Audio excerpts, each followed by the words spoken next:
Halloween is often seen as a festive night of costumes, candy, and playful scares. But for some, Halloween is a time when shadows grow darker and the innocent thrills turn into real-life horrors. This story is inspired by the true disappearance of Scott McDonald, who vanished without a trace on Halloween night. The story is told from his perspective. While fictionalized, could this tale be closer to the truth than we dare to imagine? My name is Scott, and I'm from Kenai, Alaska, born and raised. It's a quiet town, small and close-knit, bordered by rugged mountains and dense forest, with an endless view of the ocean stretching into gray horizons. Winters here are long and dark, but I don't mind. The endless quiet and the isolation, it's all part of life here. Most people don't understand why anyone would stay in a place like this, but for me, Kenai is home. And honestly, I couldn't imagine living anywhere else. I'd say I'm a pretty simple guy, not much into fancy things. I've got a small, sturdy house that keeps me warm in the winter, and that's all I really need. If there's one tradition I hold close though, it's Halloween. I've always loved Halloween, the thrill of it. Every October, I stock up on candy, queue up my favorite horror movies, and settle in for a cozy night of passing out candy to the neighborhood kids. I guess you could say Halloween is one of my indulgences, a night where I get to embrace the things that give you chills, the ghost stories and creepy costumes.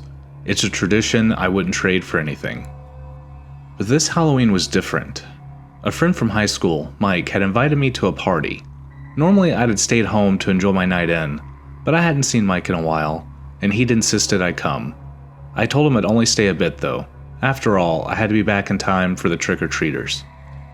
After getting ready, I found myself pulling on my favorite jeans and an old white shirt that said Jamaica on it. Never been there, but I like the idea of the place. Somewhere sunny, warm, and completely different from Kenai.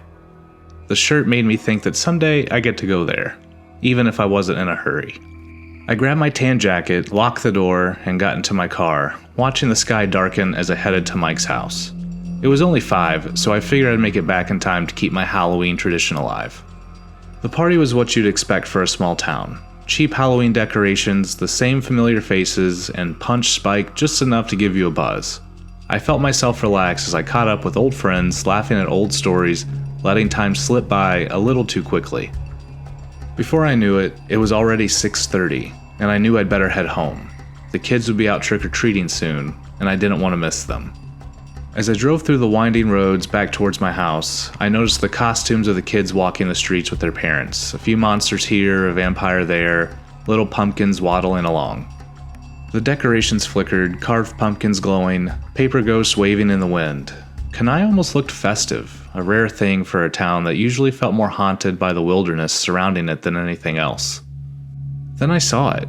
Just off the side of the road, there was a figure in a black hoodie standing still in the shadows, almost blending in. I assumed it was just another costume at first, something creative, maybe a reaper or something undead. But as I got closer, I realized it was different.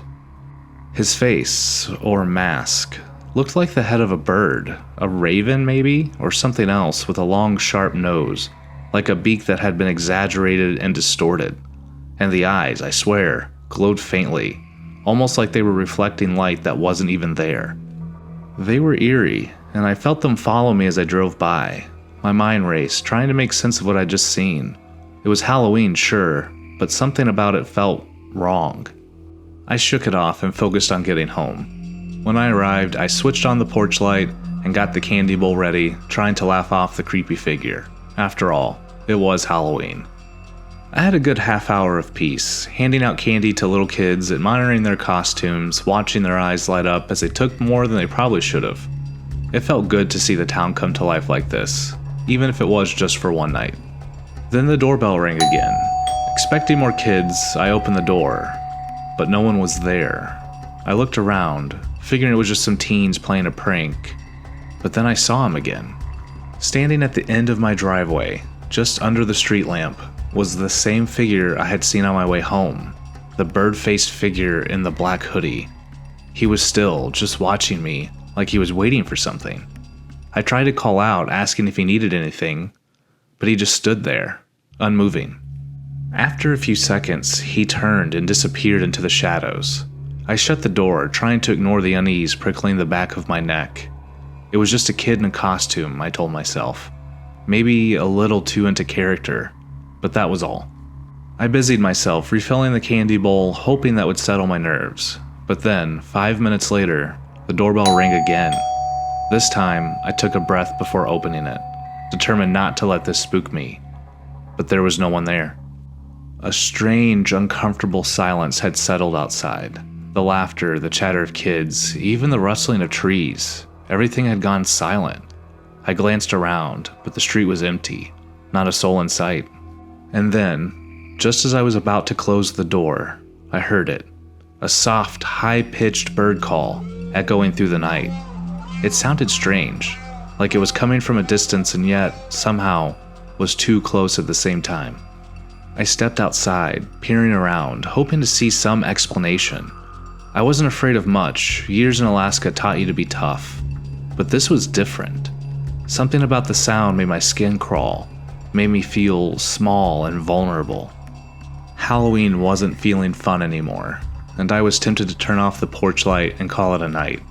Instead, I decided to leave the candy bowl on the porch. If kids came by, at least they could still grab some candy. I went inside and locked the door. I sat on my couch, grabbing the TV remote, trying to distract myself with an old horror movie. But every few minutes, I found myself glancing at the windows, half expecting to see that figure peering in. Just when I thought I'd finally settled down, the doorbell rang again. My heart raced, a cold dread settling in my chest. I got up slowly, peeking through the side window, hoping to see a familiar face, maybe just another kid. But as I pulled the curtain back, I stumbled back in shock. He was there, standing right at the window, staring in with those glowing eyes, his face almost pressed against the glass. I scrambled back, nearly losing my balance and falling to the floor. My hands were shaking as I rushed to the front door, threw it open, hoping to catch him off guard. But the porch was empty, the night eerily still. The figure had vanished, just like that. I stepped back inside, my mind racing. Was I seeing things? Had that punch at the party been stronger than I thought? I wasn't a superstitious guy, but something about this didn't feel right. The quiet, the strange bird calls, the disappearing figure. It was like something out of an old story. Then it hit me. I knew where I'd heard of something like this before. I ran to my bedroom, digging through my shelves until I found it. Scariest Alaska Urban Legends and Ghost Stories. I remember reading it as a kid, and one story had always stuck with me, even if I dismissed it as a myth. The Skonalyasna, or people stealers, were said to be spirits or creatures that wandered the wilderness, luring people away with bird calls. They wore the heads of birds to hide their true faces, and their eyes were said to glow like embers. Once they marked you, they'd haunt you, appearing in glimpses, each time closer, until they finally claimed you. I closed the book, my heart pounding. It sounded absurd, a campfire story at best, but the details matched too well. The bird face, the glowing eyes, the silence that followed. Could it be possible? Then I heard it again, that shrill, haunting call. But this time, it was in my house. My breath caught in my throat. I turned, the sound growing louder, closer, filling the room with an unnatural echo. I rushed to the front door, yanking it open, desperate to escape. But as I stepped outside, I froze. There he was, standing on the porch, his face inches from mine. The glow of his eyes cut through the darkness, locking me in place. For a moment, I couldn't move, couldn't breathe. Then, he raised a hand, his finger long and twisted, and pointed directly at me. Panic took over, and I slammed the door shut, locking it, stumbling back. My hands were shaking as I searched for my phone. I needed to call someone, anyone, but as I reached for it, the bird call came again, louder as if the sounds were coming from right inside my skull. I froze, the phone slipping from my hands and clattering to the floor. My eyes darted around, searching for some explanation, something that would ground me, but my heart knew what my mind wouldn't accept. He was here, with me. I stumbled backwards, making my way down the hallway towards the kitchen. Maybe I could get out through the back door. I reached the kitchen, fumbling for the doorknob, only to stop cold as I saw the window above the sink. It was open, wide open, and from the corner of my eye, I saw him. The figure now standing in the middle of my living room, his body tall and still, his head tilted slightly like he was studying me, waiting for me to make a move. I gripped the edge of the counter, feeling trapped, every possible escape route shrinking around me. The silence was suffocating.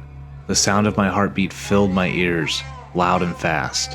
I could feel his gaze bearing down on me, that strange glow in his eyes, piercing through the darkness. Then, slowly, he raised one twisted hand and beckoned me. It was a slow, deliberate gesture, as if I knew exactly what he was doing, feeding on my fear.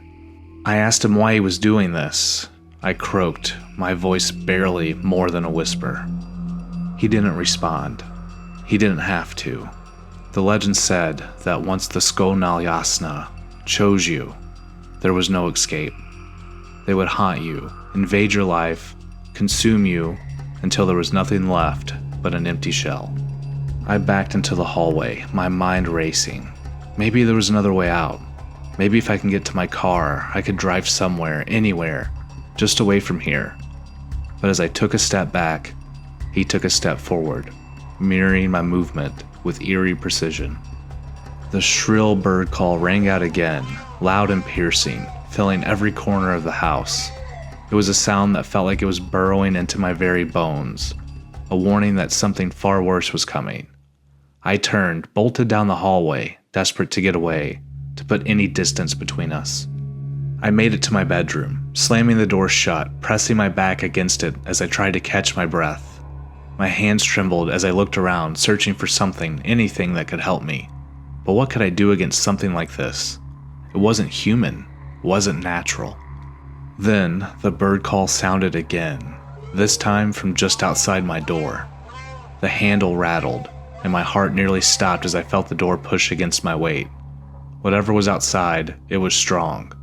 I held my breath, pressing harder, hoping against hope that I could keep it out. And then, silence. I stood there, my body tense, every muscle aching as I waited for something. But nothing happened. Slowly, I eased up, listening, my ear pressed against the wood. Maybe it was over. Maybe whatever it was had finally given up. But then, I felt it. A cold breath against the back of my neck. A chill that cut through me like ice. I turned around, and there he was. His face inches from mine. The glow of his eyes brighter than ever, consuming every bit of light in the room. I opened my mouth to scream, but no sound came out. It raised its hand, its finger brushing against my shoulder, and I felt myself slipping, my vision blurring as darkness closed in. I struggled, fought to hold on, but it was no use. The darkness swallowed me, pulling me under, until there was nothing left but a faint sound of a bird's call echoing through the night. The last thought that went through my mind was a chilling realization. This was no costume. The legend was true, and tonight, Halloween would be my last. In a place like Kenai, stories had a way of lingering, of coming alive when you least expected, and now, I was one of them. Somewhere in the darkness, I heard my own voice calling out, distant and lost. A new story, another soul claimed by the Skonal Yasna.